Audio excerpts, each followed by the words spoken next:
May mga lihim ka bang gustong sabihin? O mga sikretong gusto mong aminin?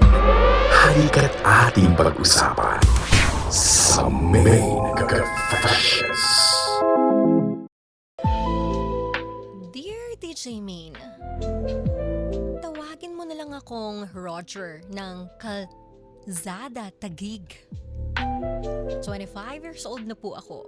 Nagtatrabaho ako bilang isang service crew ng isang fast food dito sa Taguig.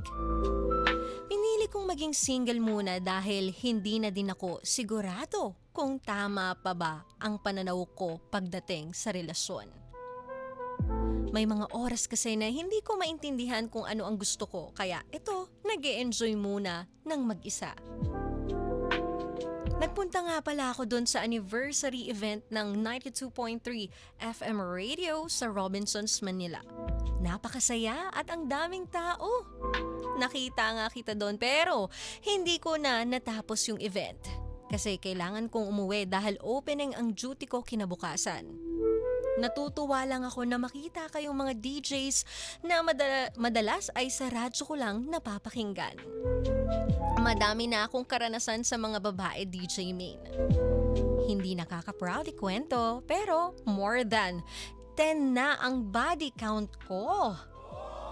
Kaya nga dahil dito ay may gusto akong ikonsulta sa'yo. Although, pwede naman akong humingi ng payo sa mga kaibigan ko.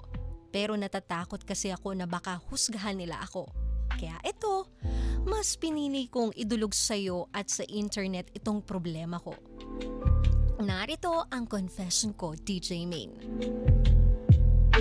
May babaeng dumating sa buhay ko. Itago na lang natin siya sa pangalang Hana. Bagong hire siya sa fast food kung saan ako nagtatrabaho.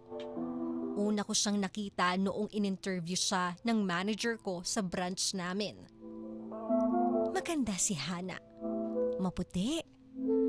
Maiksi ang buhok. May katangkaran at medyo balingkinita ng katawan. Nakabantay nga kaming mga crew habang ini-interview siya. Lahat kami ay umaasa na matanggap siya sa aming branch. Para may maganda naman kaming makasama sa branch. At mas lalo kaming ma-inspire magtrabaho. At ayun na nga, natanggap siya at na-assign sa kitchen. Inaamin ko DJ May na crush ko si Hana. May mga araw nga na sumasabay ako sa kanya umuwi kahit out of way ang dadaanan namin. Pero sige lang, malay mo naman at baka pala rin ako sa kanya. Dito magsisimula ang problema ko. 6 months na siya noon sa aming trabaho. Nang mag-decide ako na ligawan siya. Siyempre, best effort sa panliligaw. Hatid sundo ng motor sa bahay nila, kain sa labas tuwing sahod, at minsan may konting gifts din akong ibinibigay. Napansin naman ni Hana ang effort ko, kaya naman hindi nagtagal ay sinagot niya ako. Sa unang buwan pa lang namin ay inamin ni Hana na may karanasan na siya. Pero hindi naman kasi ito naging issue sa akin. Mas nagustuhan ko pa nga yung honesty niya, kaya naman mas naging maayos ang pagsasama naming dalawa. Mga 6 months na kaming magjowa nun. Nang maglakas loob akong tanungin siya. Hana, mahal kita. At alam kong mahal mo din ako. Pero lalaki ako eh. At mayroon akong mga pangangailangan. Papayag ka bang magpabembang sa akin? Tanong ko sa kanya. Payag naman ako sa gusto mo, Roger. Pero gusto ko muna sanang magpakain. Pumayag naman ako sa kondisyon ni Hana. Hindi naman sa pagmamayabang DJ Main, pero Magaling daw humagod ang dila ko, sabi ng ex ko. Kaya naman alam kong hindi ako mapapahiya kay Hana. Pinagplanuhan namin kung kailan ito mangyayari. Hanggang sa mag-decide kami, itaon ito sa araw ng day off namin pareho. Bilang paghahanda, dumaan ako sa isang kilalang butika para bumili ng kondom at lubricant. Gusto kong maging safe muna ang una naming activity sa kama. Dumating ang araw ng day off namin. Nag-chat muna kami ni Hana sa oras ng pagkikita at kung saang motel kami mag-check-in. Bago ako umalis ng bahay ay nagbawas muna ako. Nilaro ko muna ang sarili ko para hindi ako masyadong gigil sa kama. Ayoko kasing labasan agad para hindi din mabitin sa init si Hana. Nagkuskus din ako ng maigi ng katawan.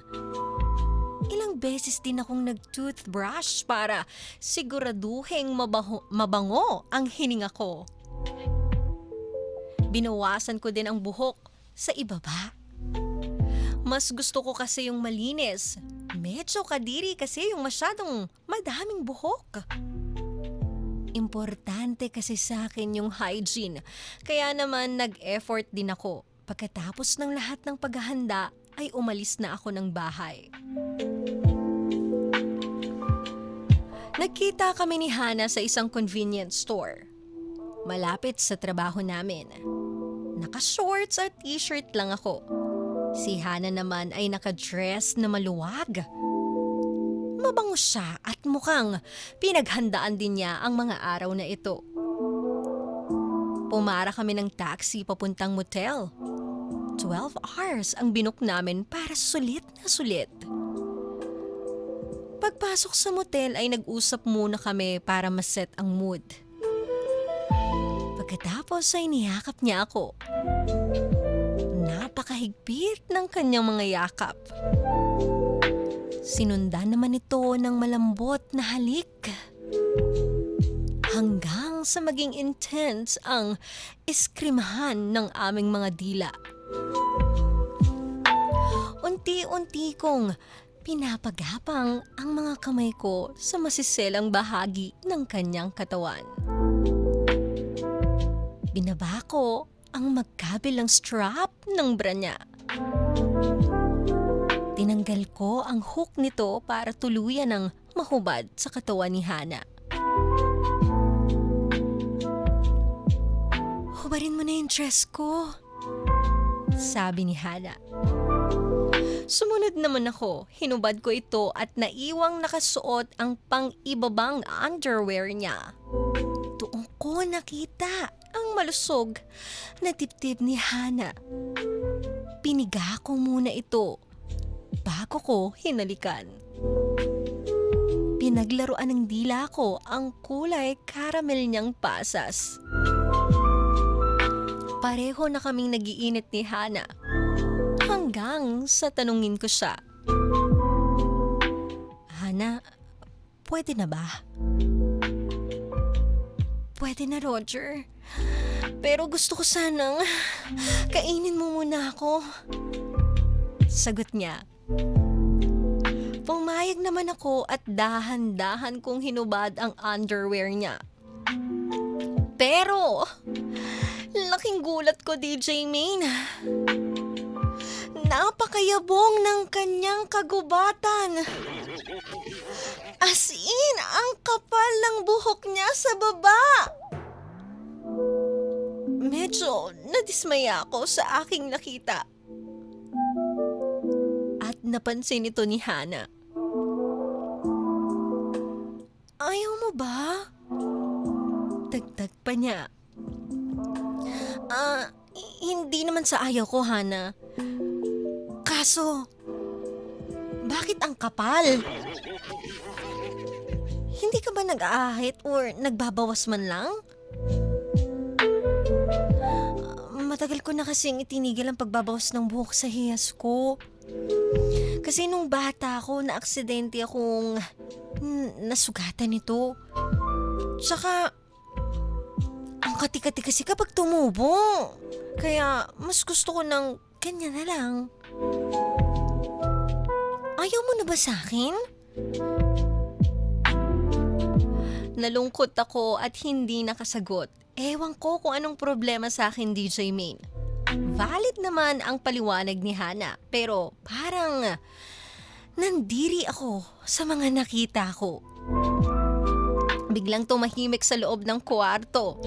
Yung kaninang mainit na eksena ay napalitan ng malamig at nakakabinging katahimikan. Pareho kaming nawala sa mood at nagbihis na lang. Hanggang sa mag-decide kaming tapusin ang araw at umuwi na lang. Lumipas sa mga araw, tuloy pa din ang duty namin ni Hana sa fast food. Pero wala nang pansinan. Hindi na din kami nagchat-chat. Hindi ko tuloy alam kung ano ang dapat kong gawin. Hanggang sa malaman ko sa manager ko na nag-file na siya ng resignation. Immediate daw ang resignation niya at last week na niya na duty. Nagigilty ako, DJ Main. Pero hindi ko din talaga maintindihan ang sarili ko. Akala ko sa mga adult videos lang makikita yung ganong kakapal na buhok. Pero totoo pala ito at nangyayari din pala ito sa isang tao. Nakakalungkot lang at sa girlfriend ko pa na-discover ito. Narito po ang tanong ko, aminado naman po ako na mali talaga ako. At totoong, mahal ko pa din si Hana despite sa nakita ko. Pero paano ko po kaya siya kakausapin? Paano kung hindi niya ako patawarin? May mga dapat din po ba akong baguhin sa sarili ko? Payuhan mo naman ako, DJ Main, kung paano ko ito gagawin. Nakakahiya pero hindi din kasi ako mapakali sa guilt na nararamdaman ko. Maraming salamat po. From Roger of Calzada, Taguig. Minsan hindi natin napapansin yung mga simpleng bagay na mahalaga sa isang tao. Hanggang sa mawala na sila sa atin. Yung mga yakap, yung mga salita, yung effort na dati ay natural lang, bigla na lang nagiging mahalaga. At minsan, ang tanging magagawa natin ay matutunan na pahalagahan ang bawat sandali bago maging huli ang lahat.